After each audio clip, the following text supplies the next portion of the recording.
Michael, it's been a long time since catching up with you. It's good to see you. 25 years is a long time since Roland Garros. Yeah, Do you reflect on that day in Paris?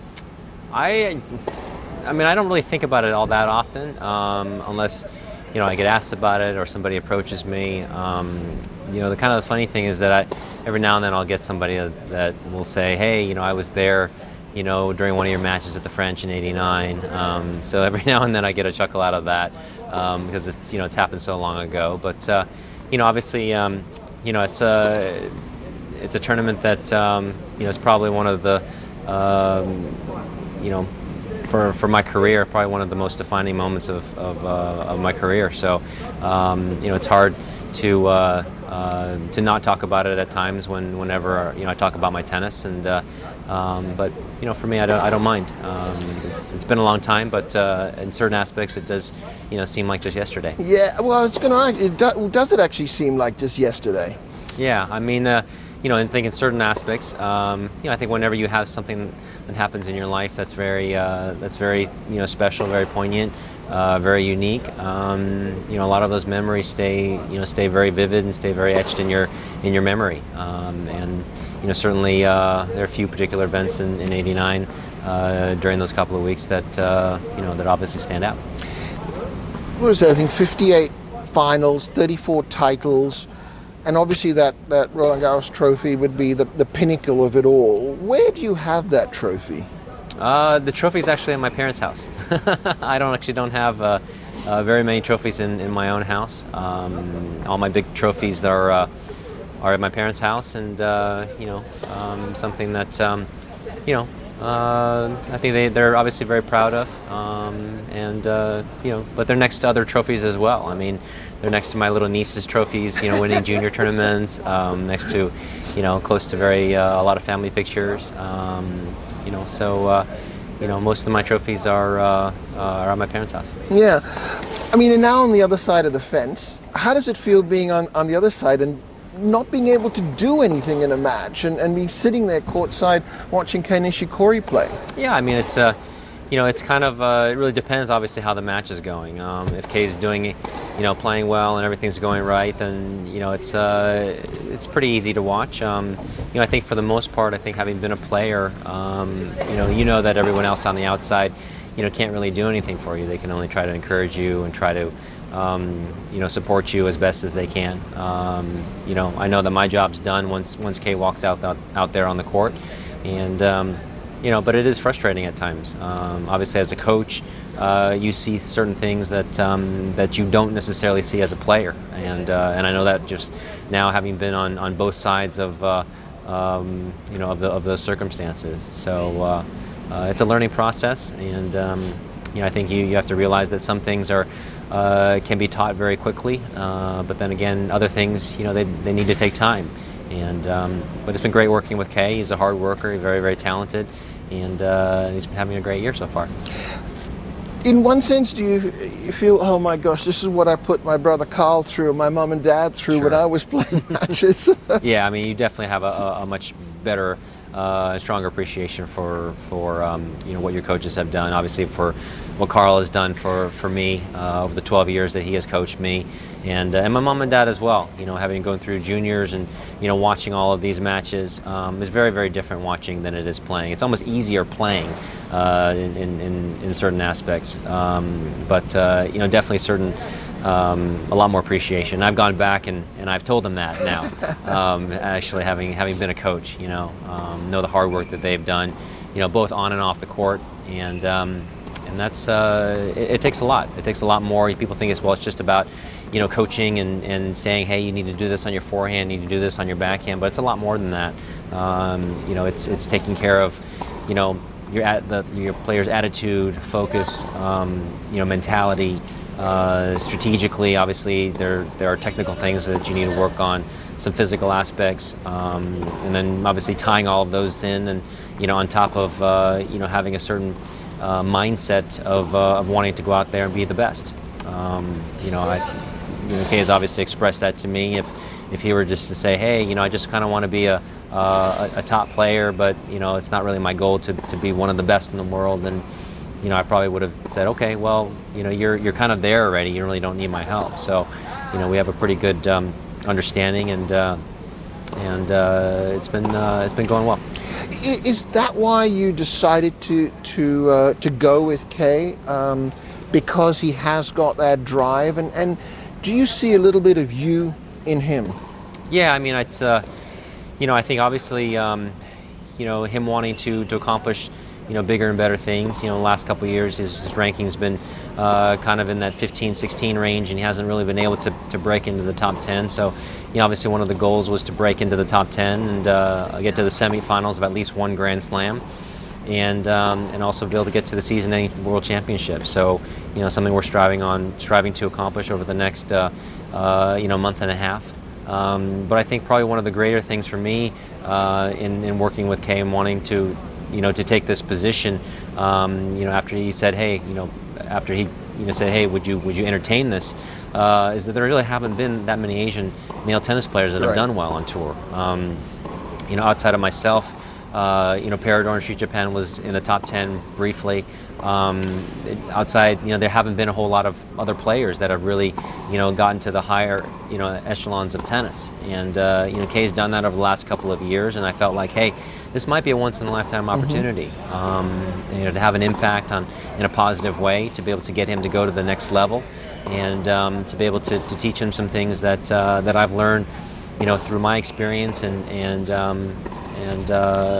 through my being out there on tour that could possibly help him. And we've been able to see some great results come of that, and hopefully bigger and better things as he continues to work hard and as he continues to improve. And I would think it's important that you taking that role is that Amber, your wife, and the two kids are able to move around with you as well as part of it. I told Kei before we started, I said, there's not a whole lot of coaches out there that are bringing their families with them. I said this might be a deal breaker, but I have to be able to bring my family with me. It's not an option for me to not bring them, because I know what the tour is like. I know it's very demanding. I told him on the outset already I'm not going to be able to travel full time. It would just be too demanding upon me and upon my family. So Amber and my girls do come with me wherever I go, and it's nice to be able to have that. And Kei was very, he was like, yeah, sure, no problem. So that's been it's been nice to be able to have them with me, and especially at the age that they're at, they don't have to worry too much about school just yet. When they do start going to school more full time, then we'll have to figure out what we're going to do from there on out. But it's great to be able to have my family with me. What's tougher, parenting or coaching? I think parenting. Yeah. I think in many aspects. I think especially with the travel now with two of them, with the amount of luggage that we have. But you've got to parent him as well. I mean, it is kind of a little bit but the actual parenting with Amber is more 24/7. It's a lot longer throughout the day and throughout the night. I mean, I give you an example. We're here in Kuala Lumpur, and obviously with the time change. So my daughters have been getting up. The first night they got up at 1:30 in the morning. The second night they got up at 2:30. The third night they got up at 3:30. The fourth night's been getting better, 4:45, and last night was 5:45. So, and once they're up, they're up. So, it's been tough in that regard. But I know the demands out on tour, and I know that this kind of time, especially as a father, is very, very precious, and I will never get this time back. So, I have the luxury of being able to bring them with me, wherever I go, and Amber, obviously, having been on tour for a little while, she knows the lifestyle, she knows what it takes, and it's great to be able to have an unbelievably supportive and capable wife to be able to go out and do all these things with. Michael, tell me about the Michael Chang Foundation. The Chang Family Foundation. We've been doing a lot of different things, over the years. I think our main purpose has really been to utilize the avenue of sports as a means for outreach. A lot of the things we do are faith-based, Christian-based. Being able to go out there and to inspire lives and to be able to touch lives. One of the big things we've done now over the past 4 years is we've had a very, very large USTA sanctioned tournament in Southern California. In fact, it's one of the biggest USTA adult tournaments now in all of California. And over the course of one 3-day weekend, the other weekend we do clinics and stuff like that, but the actual tournament weekend, we get, through all of it, we get over 1,000 people participating. So it's a huge event. Kei was actually in town for the time that we had it, and actually came out and did a little bit of an exo with us, with Taylor Den and Cecil Mamet. So it's been wonderful. It's an opportunity to give back. Our main beneficiary was Homemade of Orange County, and they basically build homes and shelters for homeless people that don't have places to go. So it's great to be able to be a part of that, and we have an unbelievable staff and unbelievable group of volunteers that put in the hard work to make that happen. Just last couple of questions. I didn't know you had an interest in golf. Where did that come from? And also, I know you still got the interest in your fishing and breeding fish still, right? Yeah, I mean, I still breed fish, but it's really downsized a lot. I just don't have as much time anymore. I used to have an unbelievable amount of tanks. I still have a fair amount, but nothing what it used to be. Golf was the same way. I picked up golf probably in, I think, 2000. Got to the point where it was pretty serious, and was out there practicing every day and kind of being obsessed. I actually played a U.S. Open qualifier at one point, but I don't play as much anymore these days. I play maybe some charity events and stuff like that, but with my schedule now, traveling and playing my own champions events, and doing a lot of family things, I don't play as much golf as I used to, but it's a lot more social now than what it was. And this is all before I got married as well. So after I got married, Amber and I were having so much fun, I actually kind of forgot to play golf.